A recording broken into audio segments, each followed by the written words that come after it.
ஏனென்றால் திருக்குர்ஆனில் நமக்கு தெரியாத சில விஷயங்கள் இன்னமும் இருக்கிறது.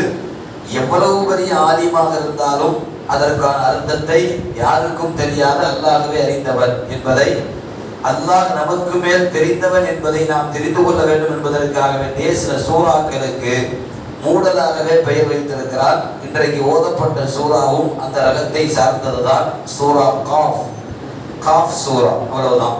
அது காஃப்னா என்ன, எந்த அர்த்தத்தில் அல்லாஹ் சொல்றான், அல்லாஹ்வுக்கு மட்டுமே தெரியும். இந்த சூறாவில் அல்லாஹ் நமக்கான கண்காணிக்கக்கூடிய சில மலக்குகளை நியமித்திருப்பதாய் குர்ஆனிலே இன்றைக்கு ஓதப்பட்ட வசனம். இந்த வசனத்தில் இது யதலக்கல் முத்தலக்கியானி அனில் யமீனி வ அனில் ஷிமாலி கஈத். ஒவ்வொரு மனிதனுடைய வலது புறத்திலேயும் இடது புறத்திலேயும் அவனுடைய நன்மை தீமைகளை பதிவு செய்கிற மலக்கை நாம் அமர வைத்திருக்கிறோம். அதற்கு அடுத்த வசனம், மா யல்ஃபிது மின் கௌலின் இல்லா லதைஹி ரகீபுன் அதீத். எப்போதும் உடன் இருக்கிற, எப்போதும் அந்த மனிதனை கண்காணித்துக் கொண்டிருக்கிற மலக்குமார்கள் இருந்தே தவிர அவன் எதையும் பேசுவதில்லை, அவர்கள் எழுதாமல் விடுவதும் இல்லை என்று 2 வசனம். மனிதர்களுக்கு மத்தியில் அல்லாஹ் படைத்ததை போல ஜின்னையும் அவன் படைத்திருக்கிறான். அதுல ஒரு கூட்டம் மலக்குமார்கள். உலகத்தில் அவன் படைக்கப்பட்டிருக்கிற கோடான கோடி படைப்புகளில் அதிகம் பேர் இருப்பது மலக்குகளின் எண்ணிக்கை. வானங்களிலேயும் சரி பூமிகளிலேயும் சரி அல்லாஹ் மலக்குமார்களை எத்தனை ஆயிரம் எத்தனை கோடி படைத்திருக்கிறார் என்று யாருக்குமே தெரியாது. மலக்குகளில் ஒரு படைப்பு இருக்கிறது. அவர்களை நாம் மாணவர்கள் என்று சொல்லுவோம், மலாயிக்குமார்கள் என்று சொல்லுவோம். ஒவ்வொரு மலக்குமார்களுக்கு சில பெயர்களையும் கூட அல்லாஹ் வைத்திருக்கிறான். இது அல்லாஹ்வுடைய படைப்புகளில் ஒரு மிக முக்கியமான படைப்பு மலக்குமார்கள். அவர்கள் படைக்கப்பட்ட படைப்பு என்பது நூர், ஒளியினால் அல்லாஹ் படைத்தான். ஜின்களை நெருப்பால் படைத்தான். நெருப்பு என்பது வேறு, ஒளி என்பது வேறு. மனிதனை மண்ணால் படைத்தான்.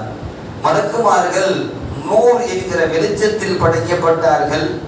அவர்களில் ஆணும் இல்லை பெண்ணும் இல்லை. அதாவது நம்முடைய புரிகிறதுக்கு அவங்க ஆண் வர்க்கமாகவும் இல்லை பெண் வர்க்கமாகவும் இல்லை. அப்படின்னா நமக்கு தெரியாத வேற ஒரு படைப்பு.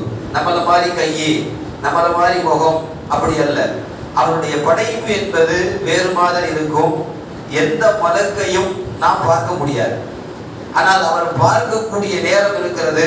மௌத்தாகிற போது அவர் மலக்குமார்களில் மலக்குல் மௌத் இஸ்ராயிலை பார்ப்பார். அவரோடு படைகளோடு வரக்கூடிய பெரும் பெரும் மலக்குமாருடைய படையோடு தான் வருவார். அந்த படைகளையும் அவர் பார்ப்பார். அப்படி மலக்குகளை பார்க்கிற போது இவர் வெளியிலே பேச முடியாத நிலைமையில் படுத்திருப்பார். வெளியில சொல்ல முடியாது.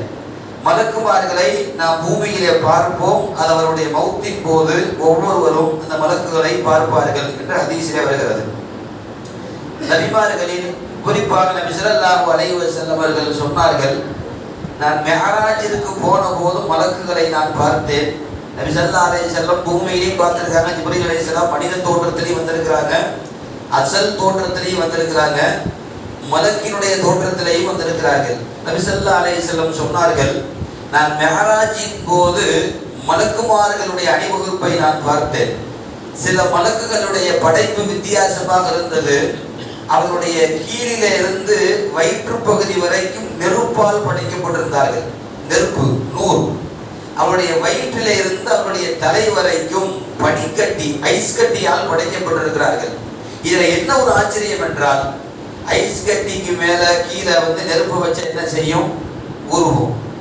நபி ஸல்லல்லாஹு அலைஹி வஸல்லம் சொல்றாங்க, காலில இருந்து வயிறு வரைக்கும் நெருப்பு, வயிற்றில இருந்து தலை வரைக்கும் பனிக்கட்டி. ஆச்சரியம் என்னவென்றால், கீழே இருக்க நெருப்பு மேலே இருக்கிற ஐஸ் கட்டியை உருக்கவும் இல்லை, மேலே இருக்கிற பனிக்கட்டி உருகி நெருப்பை அணைக்கவும் இல்லை. அப்படி ஒரு படைப்பில் சில மலக்குகளை அல்லாஹ் படைத்திருக்கிறார். சில மலக்குமார்களுடைய படைப்பு என்பது முழுக்க முழுக்க அவர்கள் வணங்கி கொண்டே இருப்பார்கள். சில பேர் படைக்கப்பட்ட காலத்திலிருந்து ருகுவிலே இருக்கிறாங்க, அவங்க எந்திரிக்கவே மாட்டாங்க. அவருடைய ரூஹு வாங்குற வரைக்கும் லட்சக்கணக்கான மலக்குகள் ருக்குல இருக்காங்க. சில மலக்குமார்கள் சஜிதாவிலேயே இருப்பார்கள், அவர்கள் எழுந்து பார்த்ததே கிடையாது. சில மலக்குமார்கள் அமர்ந்த நிலையில் நின்ற நிலையில் திக்ர் செய்து கொண்டே இருப்பார்கள். அவர்களுக்கு வேற எந்த வேலையும் கிடையாது. சில மலக்குமார்களுக்கு அல்லாஹ் பொறுப்புகளை நியமித்திருக்கிறார். உயிர் வாங்குவதற்கு ஒரு மலக்கு, வேதம் கொடுப்பதற்கும் உலகத்தை அழிப்பதற்கும் ஜிப்ரீல் போன்ற பெரும் மலக்கு, அவர்தான் மலக்கின் தலைவர். மலை மேகங்களை எல்லாம் ஓட்டி கொண்டு போய் அல்லாஹ் சொல்லுகிற இடத்தில் மலையை பெய்ய வைக்க வேண்டும். அவருக்கு மீகாயில் என்று பெயர். புகாரியிலே வருகிறது, நீங்கள் மழை பெய்கிற போது வானத்தினுடைய மேகங்களை எல்லாம் ஒன்று சேர்ப்பது அவர்தான். அவர் மேகங்களை எல்லாம் எந்த இடத்தில் அல்லாஹ் மழை பெய்ய செய்கிறானோ அந்த இடத்துல மேக கூட்டத்தை அடித்து ஓட்டி கொண்டு போவார். புகாரில் வருது, நீங்கள் வானத்தில் சில சப்தங்களை கேட்பீர்கள்.